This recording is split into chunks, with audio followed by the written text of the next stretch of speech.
What's poppin', everybody? Cerebral54 here, and do we have a bombshell for ourselves today?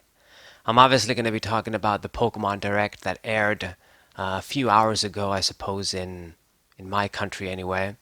And I'm not going to lie, I didn't expect a lot of things. It's not like I was thinking about the Pokemon Direct, and what are they going to be announcing and stuff. It just hasn't been on my mind, so I guess maybe because I didn't make predictions, it's more surprising.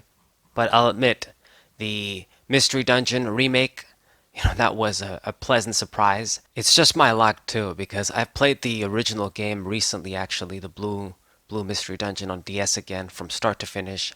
And when I say just recently, I mean a bunch of months ago, but still. But that's great. I'm actually probably looking forward to this more than these original Sword and Shield games when they were going to come out. But it seems like that's just going to be a 3D remake, a revamp of the original Mystery Dungeon games. They're going to add Mega Forms to Mega Evolutions. I don't know if they're going to add any of the new Pokemon after 3rd gen. That's something I didn't look into yet. It would be cool. To be honest, I really like the Mystery Dungeon games for the DS too. Explorers of Darkness and Time. Those are great too, with a great story. But maybe they'll do those too in the future. So a Mystery Dungeon, a really nice, pleasant surprise. You can actually play a demo too and keep your progress when you get the game. But on to the main event, the expansion pass, the Pokemon DLC that's going to be coming out. My God.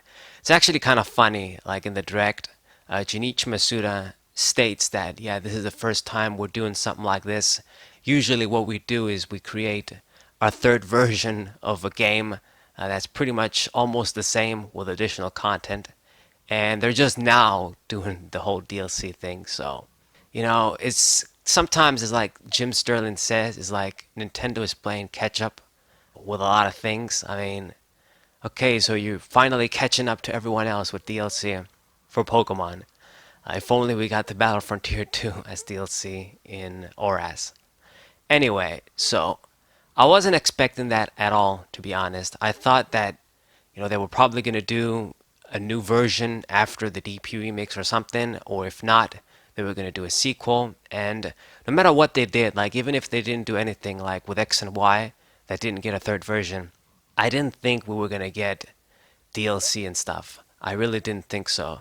Now, on the one hand, it's nice because these games can improve, and the DLC they showed from that pass, the expansion pass, it looks pretty cool. There's some exciting stuff that's going to be coming there, from new legendary Pokemon to additional Pokemon from previous games, and new areas and stuff, new characters. But on the other hand, you're thinking to yourself, couldn't this have been in the main game, like inside the base game, since it was so bare bones as it is? Or if not all of the content, at least some of the content, should have been in the base game.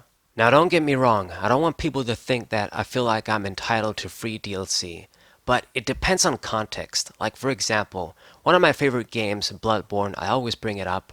I bought that game for 20 something pounds brand new. Now, maybe the regular price would be like 40 pounds, $60 brand new. It doesn't matter. That game, though, even without the DLC, if you pay like 80 pounds to get it, it's still worth it. That's how much stuff that game has inside, how much content, and how rich it is. And the DLC, when they brought it out, for 15 pounds, it was almost like a steal. The complete entire package of that game. You can pay $100 for the whole thing, and it's still worth it. With Pokemon Sword and Shield, they came out with literally no post game. Like, besides these stuff that you could do in pretty much any Pokemon game, like catch all of them, train them all to level 100, keep battling, keep, all this standard replay value stuff.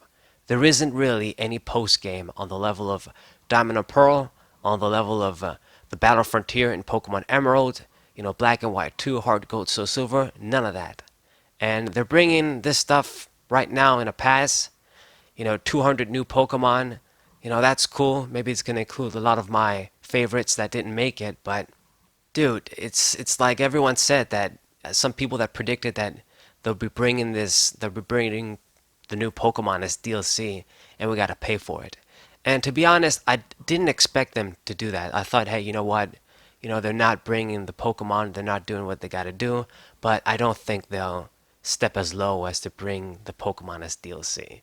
But it looks like they did. It looks like they did.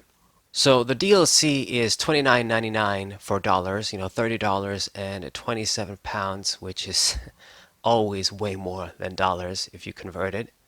But it's kind of tough to judge and make a valid comparison if the money is worth it for the DLC because we haven't experienced it, we haven't played it.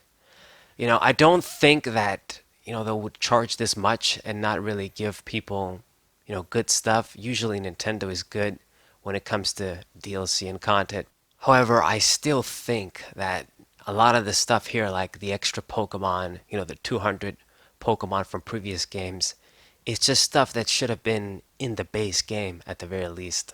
Another thing to keep in mind with this expansion pass news from the Direct is that because they're doing this, and like Junichi Masuda said, mentioning the other versions of the games, I think it just makes it a lot more unlikely that they'll do a third version of Sword and Shield, like the Ultimate Enhanced version and stuff.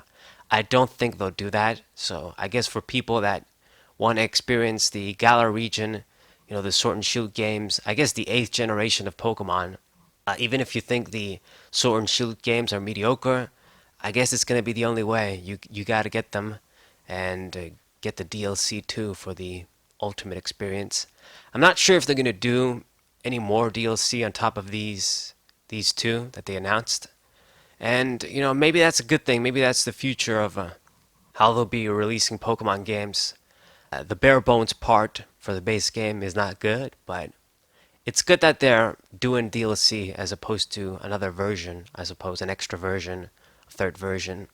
It just makes more sense with the times today. I suppose another sweet thing is that after they make some updates too, even if you don't have the DLC, you can still send, the Pokemon that are going to be returning, the 200 Pokemon that are going to be returning from the old games, through traditional trades and through Pokemon Home and stuff.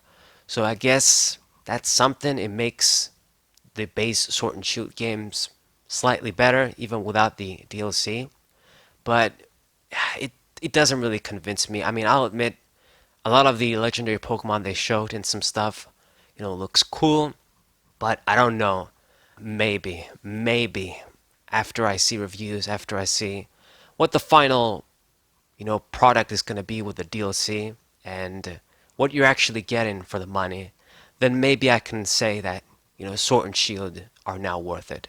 It's at least something. You gotta pay for it. It's really disappointing because this is stuff that many of it should have been in the base game, could have been in the base game. But at the end of the day, what we all want is a good product, even if we pay a little bit of extra money. So if they go all out and this DLC ends up being pretty good and makes Sword and Shield drastically better, then perhaps I might even pick Sword and Shield myself, like one of the copies of the game, and get the DLC. It's still early, but it's a step in the right direction. To be honest, the best news for me is the Mystery Dungeon remake. That's great. That's awesome. Anyways. So these are pretty much the main news that came out of the Direct. Pokemon Mystery Dungeon remake. This new expansion pass split into two parts.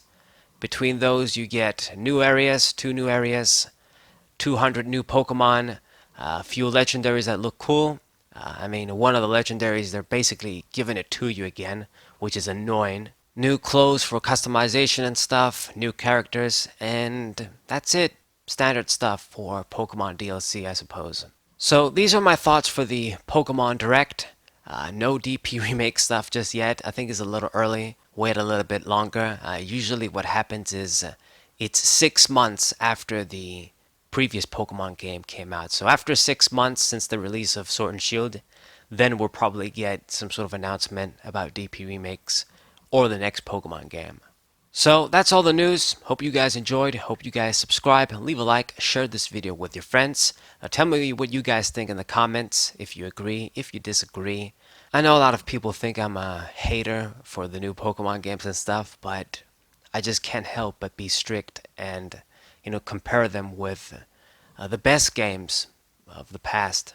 That's just what I gotta do. So, Saber Wolf 4, thank you guys for watching. We'll see.